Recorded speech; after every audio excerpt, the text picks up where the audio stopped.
Шилэн дансны хууль ийм учраас тусч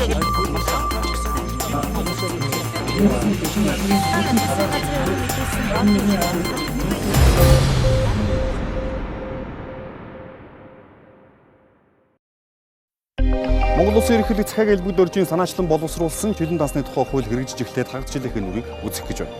Улсын төсөө санхүүждэг байгууллагууд дотоод төлөгч та бидний мөнгийг хэрхэн захиран зарцуулж байгааг олон нийтэд нээлттэй ил тод болгосон энэхүү хуулийн хэрэгжилт болоод хэрэгжүүлэгч хяналт тавих байгууллагууд хэрхэн ажиллаж байгаа. Мөн энэ хуулийн хүрээнд иргэд эрх үүргээ хэрхэн биелүүлж байгааг сурвалжлахаар энэхүү нэвтрүүлгийг та бүхэнд бид бэлтгэн хүргэх гэж байна. Юуны өмнө шилэн дасны тухай хуулийн ач холбогдол болоод үзэл баримтлалын талаар иргэнийг санацгаая. Монгол улсын иргэн төр түүний байгууллагаас хууль ёсоор тусгайлан хамгаалал зорих нууцад хамаарахгүй асуудлаар мэдээлэл хайх, хүлээн авах хэрэгтэй. Монгол улсын үндсэн хуулийн 16-гийн 1-ийн 17. Монгол улсын үндсэн хуулинд засгийн эрх ард түмний мэдлэг байна гэж заасан. Ард түмэн энэ эрхээ төрийн эрхт өөрсдөө шууд оролцож, мөн түнчлэн өөрсдийн сонгосон төлөөллийн байгууллагуудаараа дамжиж хэрэгжүүлнэ гэдэг үндсэн хуулинд заасан байна.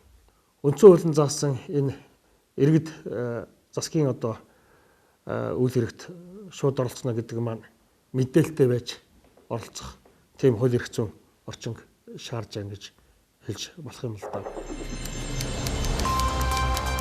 Хуулийн дагуу нууцад хамааруулснаас бусад бүх мэдээлэл нээлттэй байх. Мэдээллийн ил тод байдал ба мэдээлэл авах эрхийн тухай хуулийн 5-ын 1-ийн 3. Тэгэхээр энэ шилэн дасны хуулийн гол үзэл санаа баримтлал нь юунд байгаа юм гэхээр энэ төсвийн орлого зарлага мөнгөн гүйлгээ, тайлгналт, мөн түнчлэн өмч хөрөнгийн талаар гарч байгаа шийдвэр, өр зээл батлан даалттай холбоотой энэ шийдвэр үйл ажиллагаа болохоор иргэдэд ил тод байх хэрэгтэй гэсэн ийм зарчмын дагуу энэ шилэн насны хууль босгогдож батлагдаж мөрдөгдөж явж байгаа. Өмнө нь бол яг төсвийн ил тод байдлыг зохицуулсан манай эрх зүйн орчин бол тийм хэд хэдэн хуулиудаас бүрддэг байсан. Нэгдүгээрт бол төсвийн тухай хуулиар бол яг төсвийн ил тод байдлыг хангахтай холбоотой зарчмууд байсан. Гэхдээ тэр нь тунхаг шинжтэй төсвийн ил тод байдлыг мэдээлнэ гэж заачсан. Тэгээд тэрийг мэдээлэх наривчлсан журмыг бол засгийн газрын тогтоолоор зохицуулна гэж очсон. За мэдээллийн ил тод байдлын тухай хууль дээр бол төсвийн ил тод байдал гэсэн тодорхой нэг хэсэг байсан. Тэн дээр бол тодорхой төсвийн мэдээллүүд байсан боловч тэрэн дээр яг төрийн байгууллагын тэр төсөв захиран зарцуулдаг шийдвэрүүд тийм ээ гаргах тэрийгэ тавих тэр асуудал зохицуулагдаагүй. За тэгээд дээрэн дээр засгийн газрын тогтоол байсан төсвийн ил тод байдлыг дагаж мөрдөх журам гэж байсан. За энэ журам байна харамсалтай яг 12 онд батлагдсан боловч энэ хууль батлагдах хүртэл үндсэндээ практикт бол энэ журмын мэдээлэл төдийлөн хангалтгүй баран мэдэхгүй байсан гэж хэлж болно. Энэ журам байдаг л гэдгийг зөвхөн төсвийн байгууллагууд л өөрсдөө мэддэг байсан. Тийм учраас л энэ төсвийн энэ салангад байгаа эрх зүйн орчныг нэг болгоод тэгээд ийм хуулийг л бий болгосон юм л да. Төсөв хэлэлцэх, батлах үйл ажиллагааг нийтэд нээлттэй байлгаж, төсвийн төлөвлөгөө, гүйцэтгэл, тайлгналын талаар тогтоосон хугацаанд нийтэд ойлгомжтой, хүртээмжтэй байдлаар мэдээлэл. Төсвийн тухай хуулийн 6-гийн 5-ын 1. За хуулийн үндсэн гол агуулга зарчим бол улсын болон орон нутгийн төсвийн хөрөнгөөр төрийн болон орон нутгийн өмчийн хөрөнгөөр үйл ажиллагаа явуулж байгаа шийдвэр гаргаж байгаа удирдлагатай холбоотой мөнгөн хөрөнгөний зарцуулалттай холбоотой энэ асуудлуудыг олон нийтэд ил тод нээлттэй байлгах, олон нийтийн хяналтыг бий болгох энэ үндсэн зарчим зорилго бол байсан.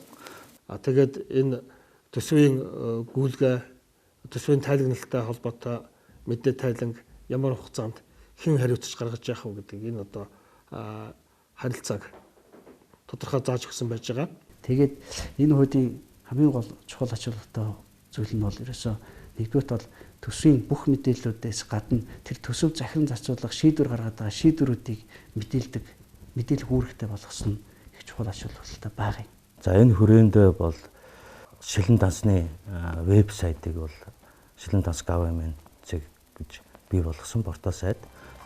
Үндэсний аудитын газраас шилэн дансны тухай хуулийн хэрэгжилтийн 1-р улиралд хийсэн судалгаагаар шилэн дансны нэгдсэн цахим хуудсанд хандах хялбар байгаа учраас 2015 оны 4-р сарын 20-ны байдлаар нийт 38.9 мянган хэрэглэгч давтагдсан тоогоор 98.5 мянган удаа хандаж 1,103.8 мянган хуудас үзжээ. Нийт хэрэглэгч дунджаар 4-5 хуудас үзсэн бол нэг зочин цахим хуудсыг үзэхэд дунджаар 6 минут зарцуулсан байна. Нийт хэрэглэгчийн 97.9% нь Монгол улсаас, тэг 144% нь Америк нэгдсэн улсаас, тэг 132% нь Бүгд найрамдах Солонгос улсаас, тэг 118% нь Оросын холбооны улсаас, тэг 115% нь Япон улсаас тус хандсан байна. Тэгэхээр ерөөсөө энэ хуулийн нэг чухал юм иргэний хяналт. Хариуцлага нь илүү механизмууд илүү сууж өгсөн. Жишээ нь одоо энэ хууль дээр бол таах юм бүх шатны иргэдийн төлөөлөгчийн хурал хөндлөнгийн хяналт тавих хэрэгтэй болсон. Төрийн аудитын байгууллага энэ дээр одоо санаачлагаараа дүгнэлт гаргах хэрэгтэй. Одоо төсвийн бүх мэдээллүүд дээр нь иргэд төрийн аудитын байгууллагад гомдол гаргаад шалгуулах хэрэгтэй болсон. Дээр нь хамгийн чухал нь иргэд захиргааны иргэн шүүхэд татвар төлөгчийн эрх ашиг зөрчигдсөн гэж үзчихвэл захиргааны иргэн шүүхэд хандна гэж үзсэн. Ийм давуу талт. Өөрөөр иргэнд бүх талаас нь боломж өгсөн хууль байна. Манай улсууд өөрсдөө энэ хуулийн хойноос гүйн. Тэр дарга нар нь гүйдгүү болтдог янз бүрийн тайлбар хэлээд ийш тийш явдаг юм а гэхэд иргэд гүйдэг болноо. Энэ боломжийг бид нар энд гаргаж өгч байгаа. Иргэд өөрсдөө тэр хяналтыг тавиад тодорхой хэмжээний зөрчил асуудал байх юм бол тэнд шархлын зөрчил байна уугүй олж хараад ингээд зөрчилтэй гэж үзэх юм бол төрийн аудитын байгууллагад өргөдөл хондлоо өгөөд татвар төлөгчдийн эрх ашиг зөрчиж гинөө ийм мөнгийг ийм зүйл зарцуулж гинэ гэж үзэх юм бол тийм ээ захиргааны иргэн шүүхтэй гомдол гаргах механизм бүгд нээлттэй байгаа. Иргэдийн санал хүсэлтийг хүлээж авч бүх шатны иргэдийн төлөөлөгчийн байгууллагууд, хурлууд энэ чиглэлээр арга хэмжээ авч өмнө тайланг тухайн иргэд болон нийтэд зарлж мэдээлж байх тийм үүргүүдийг шилэн насны хуулинд тусгасан байж байгаа. За өмнөх хууль дээр бол хариуцлага нэлээд одоо жоохон тодорхой байсан юм. Жишээ нь мэдээлэл тавиагүй 7 хоног юм бол юу гэдэг сануулмж гэдэг юм уу. 30 хоног юм бол одоо цалингийн 20% тооцно. За тэрнээс одоо хэтэрх юм бол халах хүртэл арга хэмжээ авна гэж тодорхой болгочихсон. Одоо энэ хууль дээр юу гэхээр шилэн дасны хуулийг зөрчих юм бол зөрчлийн шинж байдлыг харгалзан төрийн албаны тухай хуулийн 26-ийн 1 заас хариуцлага өгнө гэж байгаа. Тэн дээр 3 юм байж байгаа. Сануулна, цалингийн 20%-аар торгоно нэмээд тэгээ 3 дахь төрийн албан сална гэж байгаа. Тэгэхээр энд одоо тавиагүй тийм хугацаанд тавиагүй 7 ч 30 хоног тэр этгээдэд бол одоо тэгэл тэр дарга тийм үү тэр эрхээ этгээд нь бол өөрөө л мэдээж одоо хариуцлага ногдуулах нь л дээ. Уг нь бол өмнөх одоо зохицуулт бол их тодорхой байсан. Эцсийн дүндээ энэ хуулийн хугацаанд хамгийн чухал байхгүй. Хугацаантаа мэдээллийг л хугацаанд өгөх нь хамгийн чухал байсан. Тэгэхээр магадгүй цаашдаа хуулийн хэрэгжилтэнд энэ хариуцлагын тодорхойгүй тэгээд тухайн төрийн байгууллагын эрхээ этгээдийн үзмжээс хамаарах ийм зохицуулт одоо энэ хуульд байна. Байгаа нь цаашдаа энийг магадгүй хариуцлагын тодорхой болохгүй хууль хэрэгжихэд бас нэг хэрэгжихгүй байх тийм ээ. Ийм болох байж магадгүй. Одоо тэр хариуцлагатай болно гэдэг чинь тэр хариуцлага гэдэг юмныхаа биеийг олж үзэх гээд байна шүү дээ. Тэрнийгээ биежүүлэх гээд байна. Тэр одоо хариуцлага гэдэг юмыг хүн гэж авч үзэх юм бол тэр хүний эд эрхтний нэг нь одоо энэ шилэн данс болж харагдаж байгаа. Магадгүй тэр нүдэн тархин одоо энэнийг хийгээ та нарт харуулж байна. Хөөе хариуцлага гэдэг юм чинь биежүүлээд ирэхээр ингэж харагддаг юм байна. Биеэр нь хараад ирэхээр яг өөр дээр нь тулаад ирэхээр одоо энэ албан тушаалтай улсууд албан тушаалтнууд айж эхэлдэг, мэгдэж эхэлдэг. Энэ хуулиас айгаад мэгдээд байх ямар ч шаардлага байхгүй. Гаргаж байгаа шийдвэрээ хуулийнхаа дагуу гаргаад мэдээлэл тэр гаргадаг хугацаанд нь гаргаад өглөө бүхэн тавиад энэ дээр ажил үүргийнхаа дэвтэр дотор өглөө ирээл хийх нэг ажил заавал бичсэн байх шүү дээ. Нөгөө талаас юу гэхээр одоо энд урсгал зардал гэж байгаа. Та бүхэн нөгөө л одоо энэ шилэн насныхаа цахим хуудас руу ороод байгууллага одоо тус бүр байж байгаа шүү дээ. Агентлагууд ийшээ ороод үзэх юм бол нөгөө мэдээллүүд маань 6 төрлийн мэдээллүүд ингээ байж байгаа шүү дээ. Тэн дээр нөгөө төсвийн байгууллагын урсгал зардал руу орохоор их л ерөнхий мэдээлэл явагдаад байгаа. Иргэд юу хүсдэг вэхээр гадаад албан томилолт ч юм уу те баяр наадам ч юм уу зугаалах ч юм уу эсвэл ийм нэг сонирхолтой байдаг байхгүй. Тэр нөгөө урсгал зардал гэдэг ерөнхий юм харагддаг учраас юу ч мэддэхгүй. Тэгэхээр тэрийг ач холбогдолтой тэр чухал мэдээллүүдийг л тодорхой гаргаж өгөхгүй бол тэр олон тоо ерөнхий байдлуудыг төсвийн үнд харна гэхээс энгийн иргэн бас ойлгохгүй. Тэгэхээр цаашдаа энэ дээр бас харах хэрэгтэй. Тэгэхгүй бол нөгөө эн чинь өмнө байсан нөгөө мэдээлэл тод байдлын тухай хууль байсан шиг л төсвийн мэдээллүүд явж байгаа байхгүй. Зарим нэг залтууд. Тэгэхээр яг иргэн юу сонирхдох вэ гэхээр яг л энэний мөнгөөр тий гадаад албан томилчлээ нэг агентлагийн дарга гадаад хичнээн явчихв. Тэр зардал нь юу гэдгийг зардлын задаргааг сонсомоор байгаа байхгүй юу? Жишээ нь одоо юу гэдгийг зарим агентлагийн даргуудаар тийм ээ хэдэн дөрөөр ямар онгоцоор нисээд байна, ямар төрлөөр яваад байна. VIP гэдэг хаалгаар дамжаад байна уугүй юу гэд сонирхолтой байхгүй юу? Тэгэхээр тийм юм л наривчилж өгүүлж өгөхгүй бол бас хуулийн хэрэгжилтэнд бас сөргөнөлөг үзүүлэх байх гэж би бол хувьдаа хараад байгаа. Шилэн дасны тухай хууль батлагдаж хэрэгжснээр төсвийн байгууллагуудын санхүүгийн мэдээлэл нээлттэй ил тод болж төрд цэвэр тунгалаг байдлыг бий болгосон онцгой ач холбогдолтой. Нөгөө талаараа төр түшилсэж яваа төрийн байгууллагуудын удирдлагуудыг харлага сэргэлэг төртгөөс хамгаалах сайн талтай. Нэгүгээр хэлэх юм бол төрийн албан хаагчдыг хамгаалахгүй л гэж хэлж болно. Одоор энэхүү үйл амьдрал дээр хэрхэн хэрэгжиж өг холбогдох байгууллагуудаас тодорхойлцгаая. Ер нь бол хуулиараа засгийн газар сангийн яам энэхүү хуулийн хэрэгжилтийг хангаж бүх шатны иргэдийн хурал, төрийн ёс байгууллагууд, аудитын газар хяналт тавих үүрэгтэй. За хууль 1 сарын 1-ээс хэрэгжээд одоо 5 сарын үргэлжиж байна. За хууль маань ингээ харах юм бол 4,000-аас 6,000 төрийн байгууллага байгаа. За 200 гаруй төрийн өмчт үйлдвэрийн газар. За ингээд харахаар нэг 10,000 орчим хүн бол энэ хуулийг бол өдөр тутам хэрэгжүүлэх үүрэгтэй юм байна. Тэгэхээр энэ 10,000 хүнд бол нэг зэрэг мэдээлэл, нэг чанарын түвшинд очихд бол хүнд. Энэ бол үргэлжлэх бол процесс. Нэг өдөр хийгдээд дуусахгүй. За оны өмнө бол сангийн яамнаас бүх 21 аймаг төрийн өмчт үйлдвэрийн газрууд бол сургалт хийсэн. 3,000 орчим хүнд бол нэг удаа улс орон даяар нэг юм сургалт бол хийсэн. За дараагийн ээлжийн сургалтыг нь бол энэ жил дахин хийн. За мөн тэр хэмжээний хүн бол хамруулнаа. За энийг ингээд түрүүнээс нэг удаа ингээд гар далаагаад 10,000 хүнийг нэг зэрэг сургаад тэгээ бүгд адил түвшинд бол очих тийм боломж бол үндэ хүнд. За энэ бол үргэлжлэх процесс. За байгууллагуудад мөн ялгаагүй одоо орж гарч байгаа хүмүүсээ шинээр орж байгаа хүмүүсийг сургах, дадлагжуулах ийм ажил бол зайлшгүй хийгднэ. За 10,000 хүнийг бол одоо байнга сургаад байх боломжгүй. Тэгэхээр энийг одоо хэрхэн яаж энэ хүмүүсийг байнга мэдээлэлтэй байлгах вэ гэдэг үүднээс бол гарын авлагыг бол бэлтгэж бол тараасан байгаа 10,000 орчмыг. Одоо чи хууль хэрэгжүүлэх хүн болгонд бол гарын авлага бол очсон. За үүнээс гадна одоо сангийн яамны цахим хуудасаар энэ хуулийг хэрэгжүүлэхтэй холбоотой сурталчилгаа одоо заавар зөвлөгөө бүх юм бол энэ дээр бол байна. За сангийн яамны зүгээс бол энэ хуулийг хэрэгжүүлэхтэй холбоотой төрийн байгууллагуудад одоо 2 утасны дугаараар бол зөвлөгөө одоо өгч байна. Тэгэхээр шилэн даасны тухай хууль бол өөрөө санхүүгийн хяналтын тухай хууль.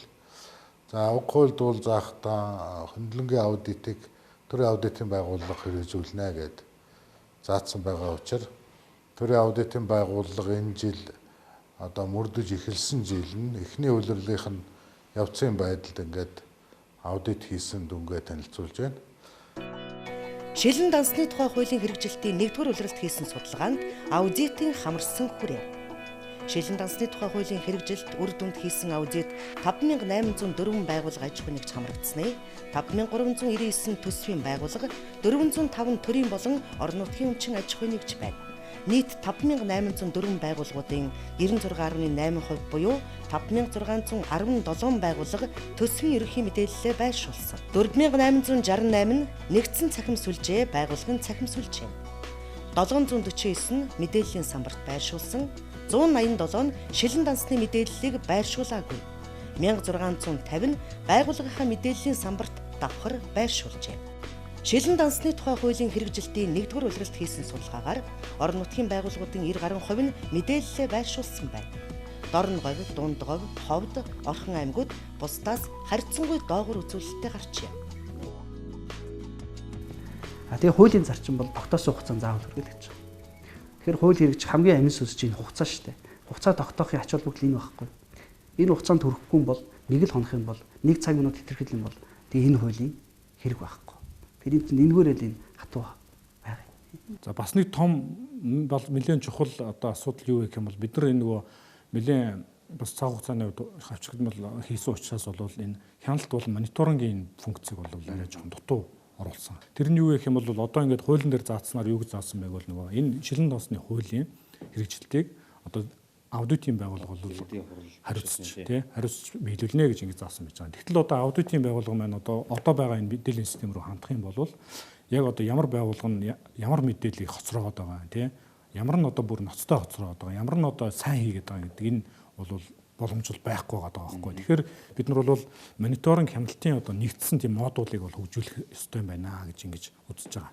За аудитын байгууллага хяналт хийсний үр дүн юу гарсан бэ гэвэл аудит эхлэхэд 86.1% хэрэгжилттэй байсан.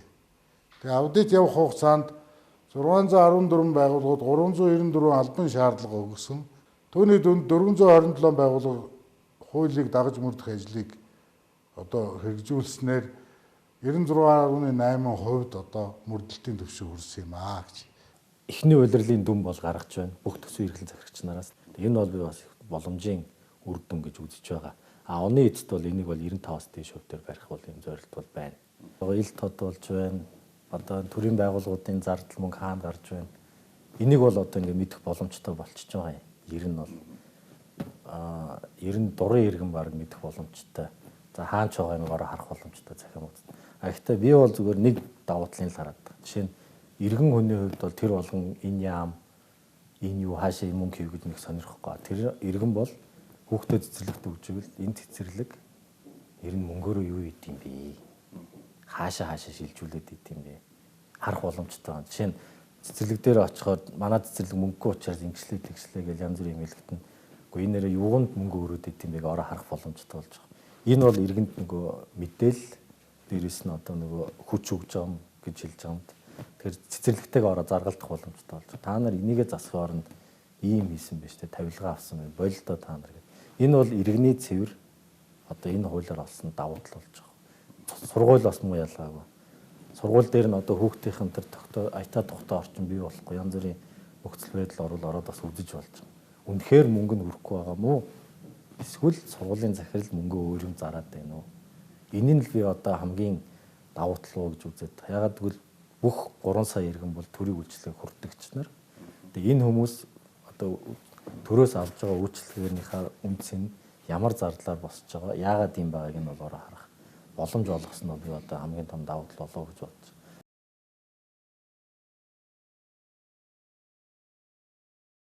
Төсөвт байгууллага, төрийн байгууллагуудын хувьд улсын нууцаар хамгаалсан зүйл байгаа. Улсын нууцд оруулсан. Энийг бол тавихгүй. Хувь хүний нууцтай холбоотой мэдээллийг тавихгүй. Хуулиар. Тэгээ эдгээр мэдээллийг тавихгүй байгаа. Бус мэдээллийг төсөвт төрийн байгууллагууд тавих үүрэгтэй. Хуулиар хориглоогүй л бол төрийн өмчт үйлдвэрийн газруудаас маш их юм нийтлэг нэг юу ирж байгаа. Одоо хүсэлт гэх юм уу да сангийн ам. Жишээ нь одоо бидний бизнесийн нууцтай холбоотой мэдээллийг бид нэр ил тавьж болохгүй байна. Одоо жишээ нь төмөр зам, эрдэнэ төлтөр, мят гэдэг. Тэгээ энийгээ бид нар яах юм бэ гэдэг юмыг бол одоо хуулиар бол тодорхой бас зааглаж ялгаагүй. Энэ бол төрийн нууц биш. Компанийн нууцтай холбоотой асуудал. Энийг бол бас цаашаад хуулийг шинжлэх, сайжруулахтаа бол авч үзэх шаардлагатай юм байлээ. Үндэсний аудитын газраас шилэн дансны тухай хуулийн хэрэгжилтийн 1-р улиралд хийсэн судалгаагаар шилэн дансны нэгдсэн цахим хуудсанд дараах алдаа дутагдал байгааг илрүүлжээ. Шилэн дансны нэгдсэн сайтад санхүүгийн аудитын дүгнэлтийг оруулах цэс байхгүй. Төслүүдэд олгосон санхүүжилтийн нөхцөл, эргэн төлөлт зэрэг мэдээллийг байршуулахад нэр болон агуулгын хувьд тохирох цэс байхгүй байна. Шилэн дансны нэгдсэн цахим хуудсанд мэдээлэл байршуулахад тендерт шалгарсан болон шалгараагүй байгууллагын нэр оруулах боломжгүй. Хуулинд төсвийн гүйцэтгэлийн хэтрэлт, хэмнэлт, түүний шалтгааны талаар тайлбарыг улирал тутам оруулж байхаар заасан боловч нэгдсэн цахим хуудсанд хагас бүтэн жилгэсэн цэцтэй байна. Цахим хуудсанд оруулах мэдээллийг байгууллагын холбогдох ажилтнуудад сануулгах хугацааны сэрэмжлүүлэг дохио байхгүй байна. Буцаагаад нөгөө нэг төрийн байгууллага одоо мэдээлэл оруулж байгаа тэр талд маань бас ажлын хөнгөвчлөлтөнд тийм модулууд нь хөгжигдсөн байх хэрэгтэй. Тэрний юу гэх юм бол одоо таны одоо энэ мэдээллийг оруулах хугацаа болж шүү гэдэг бол алерт дохио өгдөг ийм байдалтай байх ёстой. Бас одоо он цагийн туршид ингээд одоо олон мэдээллүүдийг бол он цагийн эхлэхээс байдлаар тийм тухайд ямар мэдээлэл оруулсан бэ гэдгийг ингэж харуулах тийм архив үүсгэх тийм боломжтой байх хэрэгтэй. Ийм боломжуудыг бол бид нар ярилцаад энэ бол зайлшгүй байх ёстой юм байна гэд одоо хуулийн дээр бол зөвхөн 19 мэдээлэл оруулна л гэсэн юм байгаа боловч бид нар бол мэдээллийн систем нь бол хүнд ашиглагдахад одоо хэлбэр байх үүднээс ийм байх ёстой байна гэсэн шаардлагуудыг гаргацсан ажиллаж байгаа. Тэгэхээр энэ аудитын газрын бол шилэн дасны нэгдсэн сайтад санхүүгийн аудитын дүгнэлтийг бол цэс байхгүй гэдгийг цэстэй болно гэж ойлгож байна. Болно гэж ойлгож болно тий. За аудитын байгууллага бол ямар санал хэлж гэн гэхээр нэгдүгээрт гүйлгээ хийгээ гарын үсэг зураа шилжүүлгэл хийж гавал шилэн данс руу тэр нь автоматар байршдаг. Тийм програмын шийдлийг хийчихээ гэж. Техникийн шийдэл нь боломжтой. Манай төрийн сангаар гарсан гүйлгээ болгоныг би шилэн данстай холбогч байгаа. 80-70% сая таны хэлсний бол 70% билнэ. Яагаад 70 гэж байгаа вэ гэвэл 100 бол бид нар автоматар тавьж болохгүй байна. Тэр яагаад гэвэл одоо нууцлалт хамаарах гүйлгээ гэж байна. Зарим гүйлгээнүүд бол төрөл ангилланд таардаг юм байна те. Гэх мэтчлэн санхүүгийн нарийн бас ангиллууд байгаа учраас бид нар тэрийг бол дунд нь нэг анализ хийж одоо цааш нь зөвшөөрөл өгдөг тийм транзакшн гейтвей гэж маягийн юм хийх шаардлагатай болчихж байгаа. Тэрийг бол бид нар бол энэ одоо 2 дахь шатныхаа хөгжүүлэлтөнд тусгаад хийчин. Гэхдээ өөр нь аль болох хүмүүсийн одоо хөдөлмөрийг хөнгөлөх талаас нь ажиллана. Тийм. За бас нэг чухал юмыг бас дурдж хэлэхэд бол бас ийм нэг юм гарч ирсэн. Одоо бол олон нийтийн байгууллага болон иргэд тэгээд одоо төрийн бас байгууллагууд одоо иргэний нийгмийн байгууллагууд бол энэ шилэн дансны энэ санаачлалыг бол маш нааштайгаар хүлээж авч дэмжиж байгаа. Тэд нар бол ингээд хяналтыг бол хийж байгаа. Хөндлөнгийн хяналтыг бас аудит төрийн хяналтаас гадна хөндлөнгийн хяналт хийж байгаа. Тэгэхээр тэр хүмүүст бас бид нар нөгөө нэг гарт нь очих тэр материалыг өгөх тийм шаардлагатай байна гэж үзэж байгаа. Тэгэхээр тэн дээр юу байх ёстой вэ гэвэл нөгөө түрүүний ярьдгаар энэ байгууллага одоо мэдээлэл оруулаагүй байна. Энэ нэгсэн байна. Энийг энэ мэдээлэл оруулаагүй гэдгийг нь бол сошиал нэтворктэй холбох юм уу тийм байдлаар сүүжүүлэх тийм шаардлага байгаа гэж харж байгаа. Цахим хуудас бол хуулиараа 16 оны 6 сарын 30-наас ашиглалтанд оруулна гэх хуулийн заалттай. Гэхдээ засгийн газар бол өнгөрсөн оны 12 сард багтааж маш хурдтай цахим хуудсыг бол хийсэн. Тэгээд жил хагас юм бол цахим хуудасаа оруулсан. За цахим хуудас бол мэдээж хэрэг энэ олон хэрэглэгчтэй 30-аад төрлийн мэдээлэл зэрэг гаргадаг ийм вебсайтууд бол алдаа дутагдал бол гарч байгаа. Энийг бол хүлээн зөвшөөрнө. Гэхдээ үндсэн үзүүлэлтүүдийг бол үзүүлэхэд бол энэ дөр бол харьцангуй гайгүй байгаа, ажиллаж байгаа. Бидний хувьд бол одоо дараагийн шатны одоо энэ програм хамжаа сайжруулах компани сонгон шалгаруулсан. Одоо энэ дөр бол ажиллаж байна. Оны эцэст энэ програм дээр гарч байгаа алдаануудыг бол засаад дуусна гэдэг. За ингээд сая миний ярьсан бүхэн энэ нэгдүгээр улирлын явц түүний аудитын дүнд хийсэн ажиглалт юу ирж байгаа нэхэр анхны миний хийсэн дүгнэлт тэр боловсруулдаг барьдаг хүмүүс чинь мөрддөг тэгээ сургадаг гарын авлага ингээд энэ арга зүйн асуудлаа бүрэн шийдээ. Одоо сангийн яам, хууль зүйн яам, засгийн газрыг хэрэглэх газар холбогдох байгууллагуудтайгаа ажиллаад энэ хуулийг хэрэгжүүлэх арга зүйн асуудлыг шийдчихэд сургалтаа явуулаа гэж. Дараа нь хуулийн хэрэгжилтийг хангах үйл ажиллагаагаа эрчимжүүлээ. Тэр хамаарах хүрээгээ тодорхойл, вебсайтуудын зохион байгуул, хүмүүсээ энэ рүү нь ажилуулж өгөө. Нэгдүгээр улирлын байдлаар анхны аудитаар хууль хэрэгжиж ирсэн эхэлсэн анхны улирлын байдлаар ийм дөрөв зураг харагдж байна гэдгийг төрийн аудитын байгууллага одоо анхныхаа аудитаар гаргаж тавилаа гэж.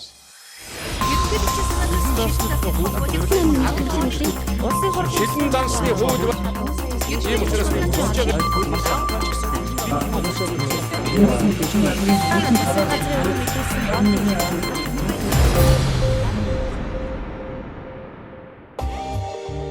Шилэн дансны тухай хууль хэрэгжиж эхэлсэн хагас жил орчмын хугацаанд сошиал ертөнцийн яриа сэдв энэ хуулийн үр дүнд бий болж байлаа. Тухайлбал шилэн данс нэртэй Twitter хаяг нээгдсэн нь богино хугацаанд 20 орчим мянган хүн дагуулж хуулийн үр дүнд нээлттэй болсон онцлог зарим нэг байгууллага хүмүүсийн зардлын мэдээллүүдээр жирэгдэг байна. Харин иргэд түүнийг бие биендээ хуваалцаж санал шүүмж хэлэх зэргээр ретвит хийх болжээ.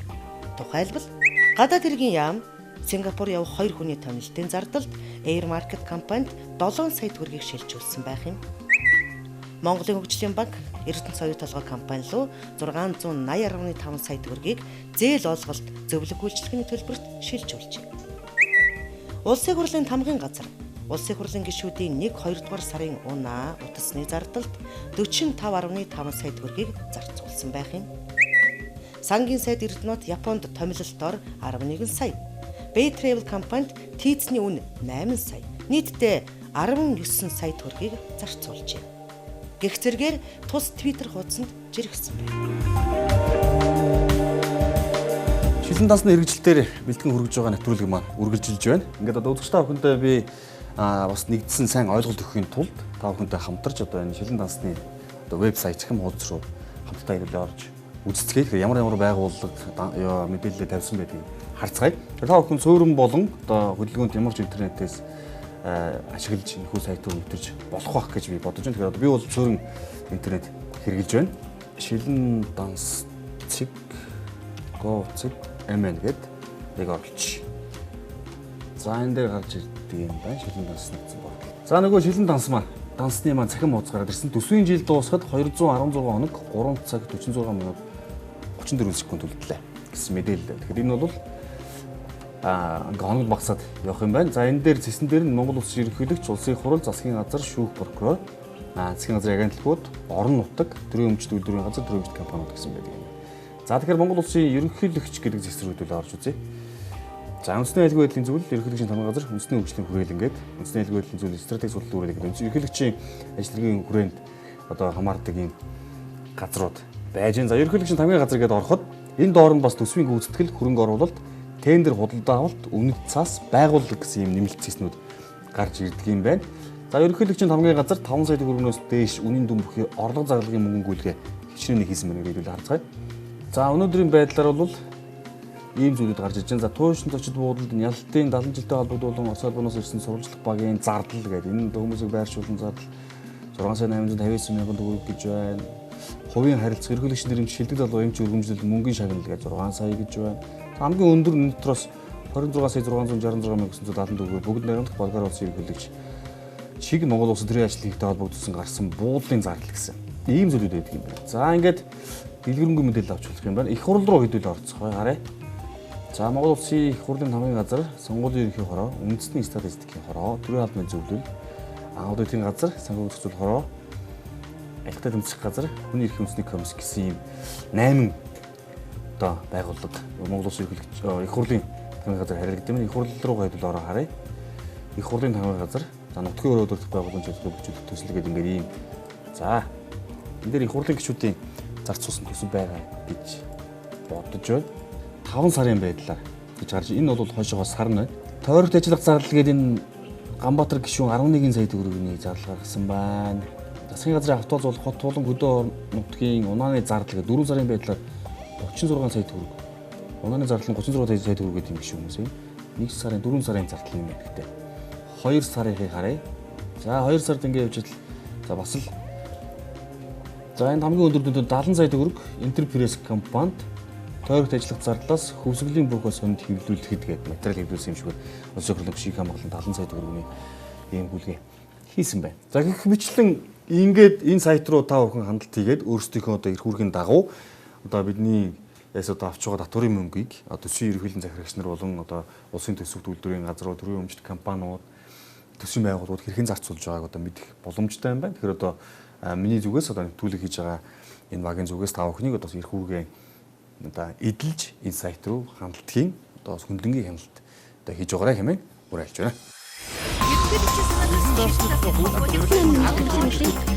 Шилэн дансны хууль ийм учраас би хүсэж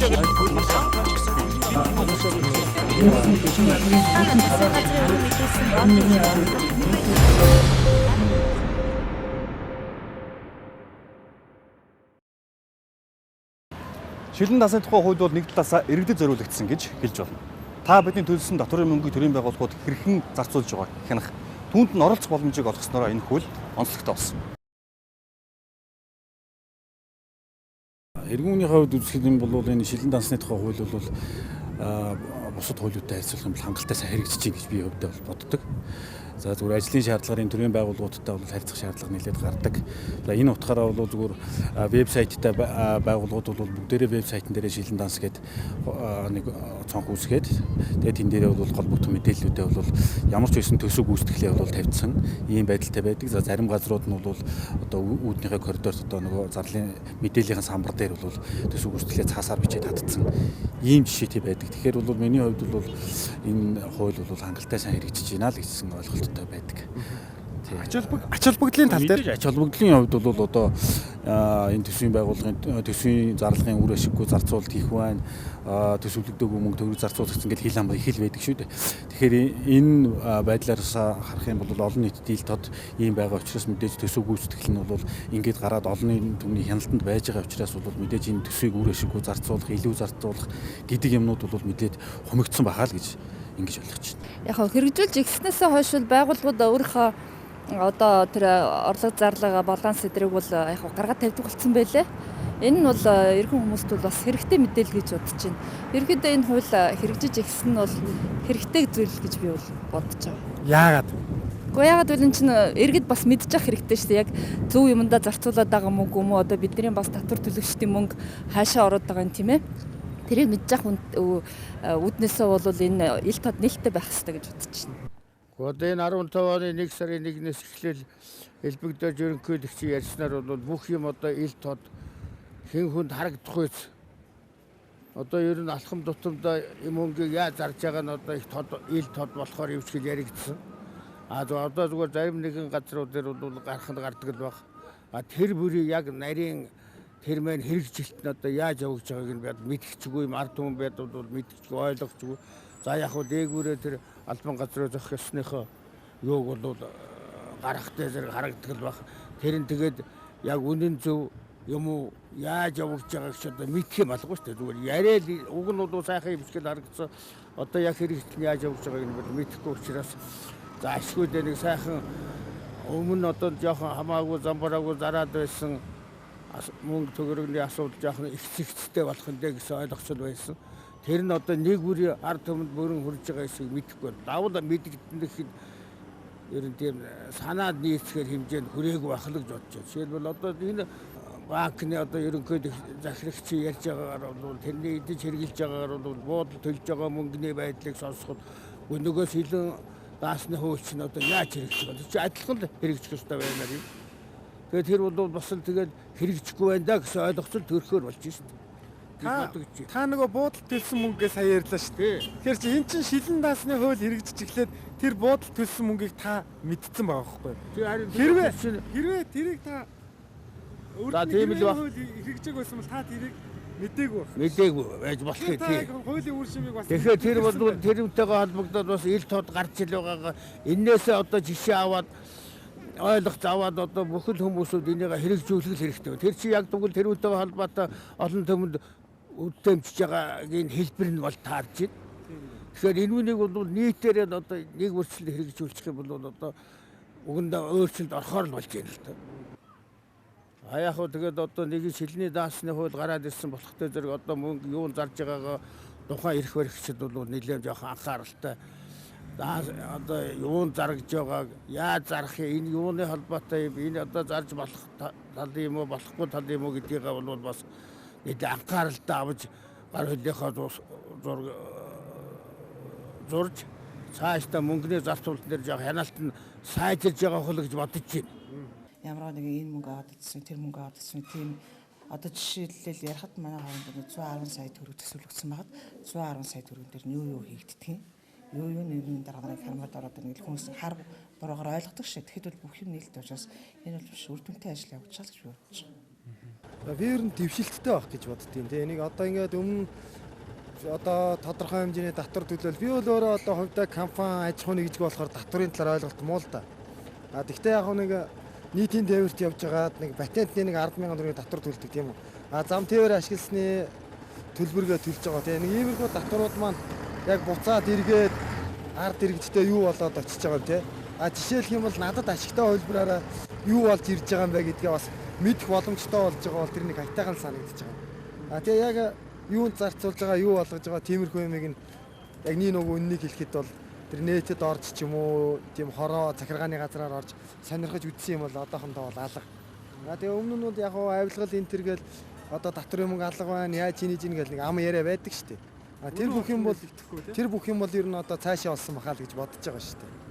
Ямар ч хүн одоо би нэг өрх гэрийнхаа зарлагыг нэг мэдэж хараад за би нэг өрхийн зарлага нэг энэ сард нэг 600 гаруй мянга байвал болж байгаа юм байна. Ингээд үлдсэн нь бол манай амьдралд цаанаа нэг хоримтлагдаад үлдэх юм байна гэсэн бодолтой байдаг бол энэ улсын юм хүртэл тэгээд бүх ард түмэндээ нээлттэй болно гэдэг нь бас сайхан зүйл л дээ.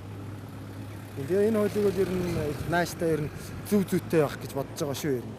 Манай Монгол улсад бол энэ шидэн дансны хууль бол хэрэгжиж эхэлж байгаа бол ёстой нүдээ олсон одоо хууль гэж би иргэн хүний хувьд бодож байна. Энэ идэж уудаг ашигладаг төрийн байгууллагыг нь хамаагүй замбраагүй зарцуулдаг энэ мөнгө төгрөгийг хамаагүй зарцуулдаг энэ юуг бол одоо хяналт шалгалттай ингэж одоо хуулиар ингэж зохицуулдаг нь бол би нүдээ олсон хуулиа л гэж иргэн хүний хувьд бол одоо талархалтай хөдөөж авч байна. За миний хувьд бол айхтар бэрхшээл гэдэг ах юм баггүй. Ерөнхийдөө юу бүх юм нь програм дээрээс гарчдаг болохоор програм дээрээс хараад шивчин ерөнхийдөө гүйлгээгээ зөв хийчихвэл тэгэл гарчдаг юм баггүй. Тэгээд сая нөгөө нэг нийслэлийн шилэн данс шинээр нэгдсэн 5 сарын 8-наас эхлээд тэгээд тэрнээс бид манай дүүрэгт болохоор тийм даалгавартай байхгүй. Одоо нийслэлээр шууд шилэн дансан дээр шивээд тэр нь болохоор улсын шилэн дансан татагдана гэдэг тэгж байхгүй. Тэгээ бид нар болохоор шууд нийслэл рүүгээ шивчихэж байгаа. 5 сарын 8-ны дотор л гээд би тэрнийг шивсэн болохоос яг тэрнийг сайн мэдэхгүй байна. Шилэн дансыг одоо юу сургалт мэдээлэл сургалт явагддаг юм байна. Тэрнээсээ гаднаас гарын авлага тохимол гардаг. Тэгээ гарын авлаганаас мэдээлэл авсан. Хүндрэл бэрхшээлтэй юм бол байхгүй байгаа. Хэрэгжүүлж эхлэхээс нь өмнө 12 сард төрийн ордонд сургалт явуулсан, гарын авлага өгсөн. Ахаа дараа нь төрийн Сүхбаатар дүүргийн төрийн сан дээр дүүрэг дээр бас сургалт явуулаад гарын авлага өгсөн. Тэрнийхэн дагуу шивж оруулж байгаа. 15 оны 1 сарын 1-ээс Монгол Улсын ерөнхийлөгчийн санаачлагаар хэрэгжиж байгаа шилэн дансны хуулийг бол би хоёр талын ач холбогдолтой гэж ойлгож байгаа. Одоо яг энэ төвшөнд ажиллаж байгаа. Нэгдүгээр ач холбогдол нь юу ах вэ гэхээр нэгдүгээрт одоо манай байгууллагын хувьд бол одоо төсөв санхүүждэг. За энэ төсөв бол юунаас бүрддэг вэ гэдгийг хүмүүс та бүхэн бүгдээ сайн мэдж байгаа. Энэ бол одоо татвар төлөгчдийн мөнгийг хэрхэн зөв зохистой зарцуулж байна гэдэг тал дээр. За энэ тал дээр бол бас бага зэргийн шүүмжлэлтэй ханддаг талууд ажиглагддаг. Төсвийн мөнгө одоо зориултын бас зарцуулж байна тийм ээ. Яг удирдлагын түвшинд одоо буруу зарцуулснаас нөгөө зөв зүйтэй үйл ажиллагаа явуулахдаггүй байна гэсэн тодорхой хэмжээний бас юм шүүмжлэл бол дандаа дагуулж явж байдаг. За энэ хууль хэрэгжснээр энэ одоо яг ингээд шилэн даасанд одоо бид нэр бүх одоо санхүүгийн ил тод байдал одоо гарсантай холбогдвол энэ одоо хардлага сэрдлийг энэ шүүмжлэлтэй талууд бол нэг талаасаа бол арилсан. Хоёрдугаарт хэд юмтай уялдаад юу үсчихсэн бэ гэхээр санхүүгийн эм хэцэгцэн. Санхүүгийн эрүүл орчин бол би одоо бүрдэж чадчих байгаа гэж ойлгож байгаа. Одоо яг энэ ажлыг хийж байгаа. Хоёрдугаарт энэ ажлын одоо бас хоёр дахь одоо ач холбогдол нь юу ах вэ гэхээр энэ нөгөө санхүүгийн эрүүл орчин бүрдүүлж одоо яг энэ төсвийн хөрөнгийг зөв зарцуулах гэдэг дээр бол бас дарга нар одоо энэ удирдах байгаа хүмүүсийн төвшөнд бол бас их эерэг талууд зөндөө ажиллагдсан. За би ийм л одоо хоёр одоо үндсэн ач холбогдолтой гэж одоо ойлгож байгаа. Сайн хуулийг зохицуулахад саад дотгор бишгүй тохиолдно. Шилэн дасны тухай хуулийн хэрэгжилтэнд зас задруулах зүйл олон байна. Гэхдээ ажил амжилттай урагшилсан. Шилэн дасны тухай хуулийн эцсийн үр дүн ач холбогдол монголчууд бидэнд сайнаар нөлөөлнө гэдэгтээ хинч марахгүй зэ. Сэтгүүлч миний хувьд сүүлийн хагас жилийн хугацаанд үргэлжилсэн энэхүү ажилд хангалттай сайн гэсэн хүлээг өгч байна. Төр төвшин төмөн олон амгалан баг. Баярлалаа үзэгчдээ. Шилэн дансны хууль байгааг өглөө бүхэн надад сануулж бай гэж өөрийнхөө туслагт хэлэх хэрэгтэй. Өөрийнхөө ширээн дээр тэгж бичиж тавьсан байх ёстой. Тэгээл болоо.